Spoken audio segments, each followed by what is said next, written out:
Boys, I got sauce for you today. I'm spilling all the sauce. Listen, I haven't seen anybody do a video where they just straight up give you just advice that instantly just makes your beats better. And that's what I wanted to do with this video, really streamline some ideas that's just by the end of the video, whether you're brand new to producing, whether you've been producing your whole life, whether you're just a couple years in, whether you're just a fetus and you just hopped out, you goo goo gaga hopped out of your mom's pussy. I got some shit for you. I got some stuff that's gonna make you a better producer by the end of the video. For any of you guys that know me, you know I've been working on this kit I've been using in all my videos for the past 3 months, and it's finally got a name. It's called the Go-To 2023 kit, and you'll see me use it in this video.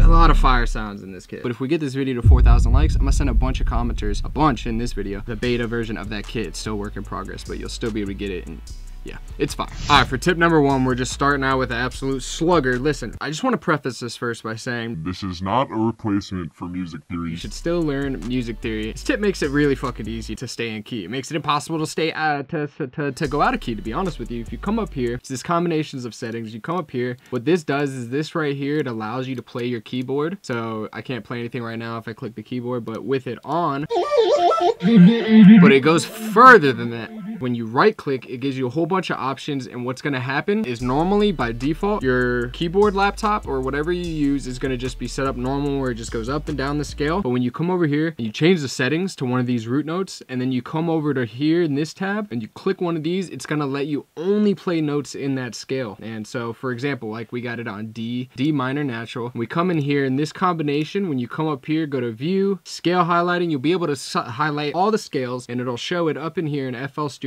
And as you could see, let's put it on D sharp and then back to D just to show you. But you come over here, you put it on D and it's on minor natural. If you right click, it won't take the drop down. But yeah, you come here and now look, everything you play on your keyboard with this on is gonna be in key, and it's just gonna make life so much easier when you're trying to make melodies and make chords. And this is why I say, like, even the fetus producers can use this and make it seem like they know what they're doing.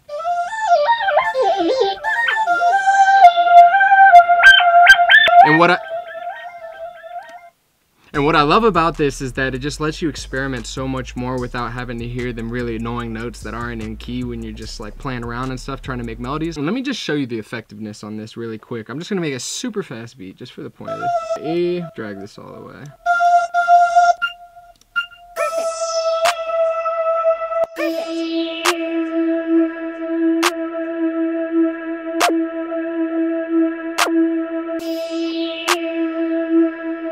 So EQ this real fast.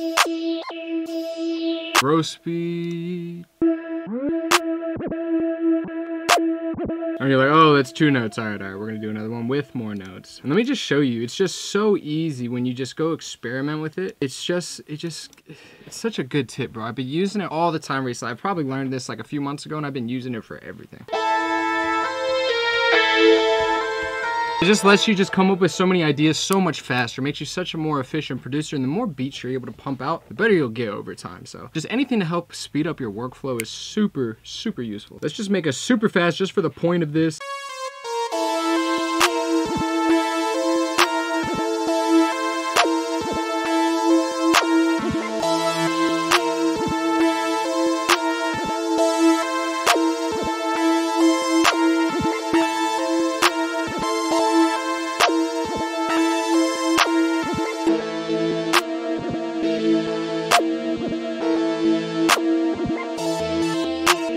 All right, throw some drums on this real quick. I'm using my new drum kit. If you just wanted to get a little preview, there's a lot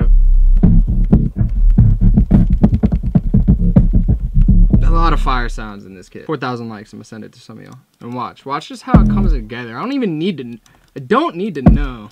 I don't. Wait, maybe I do. We go like this. A little bit of root note action here.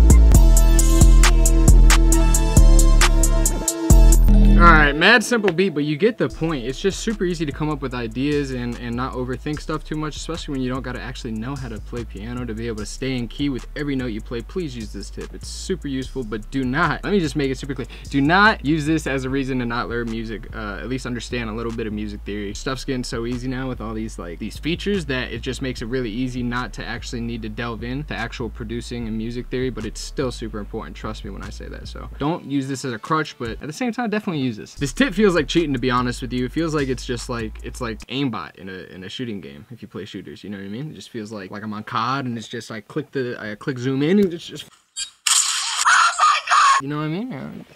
Use it at your own discretion. I don't miss a shot. All right, tip number 2 to make your beats just instantly better is just to stop using the default FL Studio template. And you're gonna be like, well, why is that? You guys might not even know this, but if you're fairly new, your default template is gonna come up, and it should be this one, the basic with limiter. Let's open it. And what's gonna happen is gonna give you these sounds, these default sounds. Number 1, never use them to begin with. Number 2, there's an issue is on the master they have a limiter. Nothing's wrong with the limiter, but the way that the default limiter is set up is it ducks your beats because of this envelope right here. You're gonna want to take all these down if you were going to use the limiter and just use this as a gain, as a way to gain stage your beats, but that's a different topic that people could go look up if they want to. There's a bunch of tutorials on that, but listen, the big important thing beyond this is you just want to make your own template. And the reason why I say this is, like, for example, I have my own template. As you can see, come up here, it's Cody 2023. I just made this like today for the video, but when you open it, look what happens. It opens up with everything you want for yourself. So listen, like, my stuff starts with my tag right in the beginning. Got some of the settings I want on certain stuff. It's got my master already set up the way that I want. It's got my tag in here with all the settings I got. You could literally do anything. I have my default clap here just so for my 4 pattern because it's super simple to do, and then it's just off, and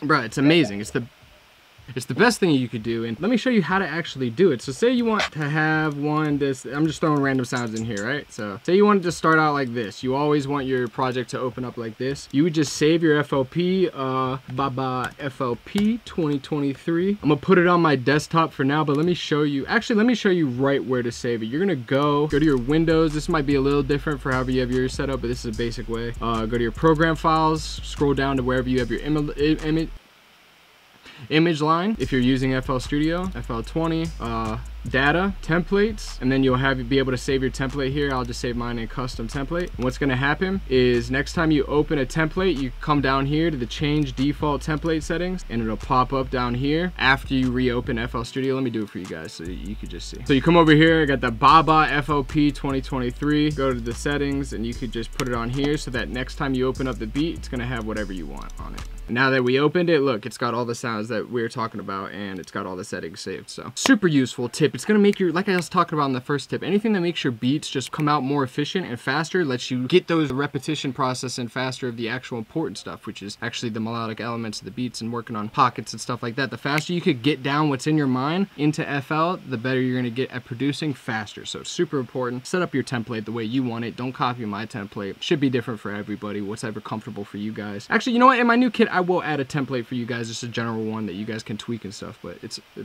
good tip. Tip number 3 is how to export your loops properly. You just made this beautiful melody. You even may put drums on it like I did on mine. I'll show you in one sec, but you need to export your loops in a way that is gonna be very easy and like almost brain dead for the person you're gonna be sending it to do the drums. If you're a loop guy, you gotta make sure that that loop is just stemmed out properly, and it's super important to add stems. And let me just show you. It's probably easier if I just show you and tell you. So I got this beat.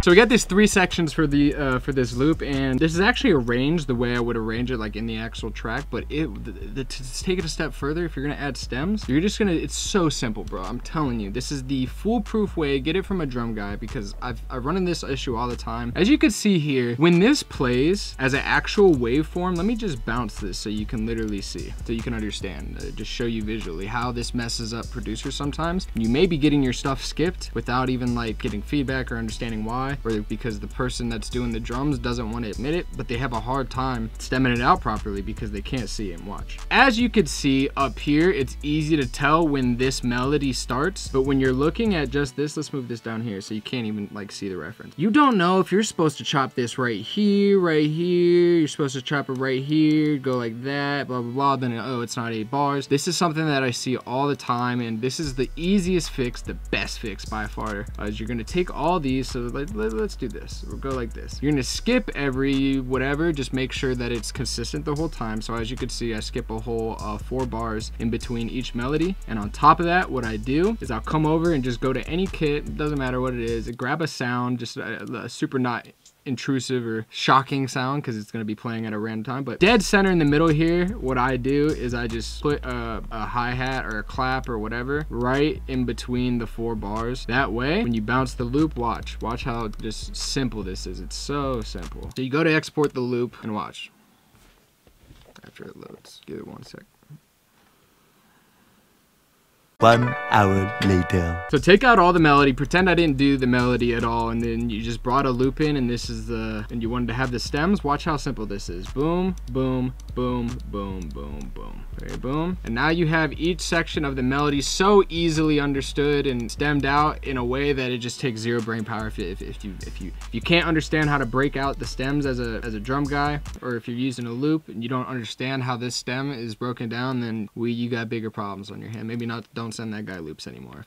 Fuck, I keep slapping my hands together. Tip number 4 is a little bit of a cheeky one, but listen, I can't tell you how useful it is. Get your ass in my Discord. Just get in my Discord. It's so great. We're almost at 40,000 members in the Cody Cord, and it's just filled with producers, beginners to advanced to multi-platinum. We got internet money members in here. We got everybody in here. Get in here. There's so much to do, and you can learn from everybody in here. We got loop sections, we got collab sections, we got free sounds all over the place in the drum kits. People dropping free stuff all the time. We got free loops, 24/7 loop kit. It's just an amazing resource for all producers, and it is moderated. I'm trying to moderate it. You know, we got little shitheads in the bunch, but listen, overall, incredible community, and I love everybody in there, and I'm so thankful for you guys for supporting me. Listen, get in there. The Cody Cord, get it to 40,000 members, and I incorporate you guys a lot in videos, so much content to be had in there, and so many people to connect with, and there's no reason why you shouldn't be in there. So hopefully you guys learned something by this point in the video, and I hope you guys did take away something that like you guys could just use right now, literally right now. Like something that will just make you better as soon as you click off this video. And if it did, that was my goal. Please drop a like if that was the case, and subscribe if you enjoyed the content. We're coming up with more stuff. Give me suggestions for new videos, and thank you guys, all my Patreon members. If you guys want to join my Patreon, I got loops, exclusive drums, I got collab options down there, I got FLPs, even like templates for beats I've dropped, like Never Left's on there. Yeah, go check it out, link in the description below. I love you guys so much. Give me more ideas. So peace.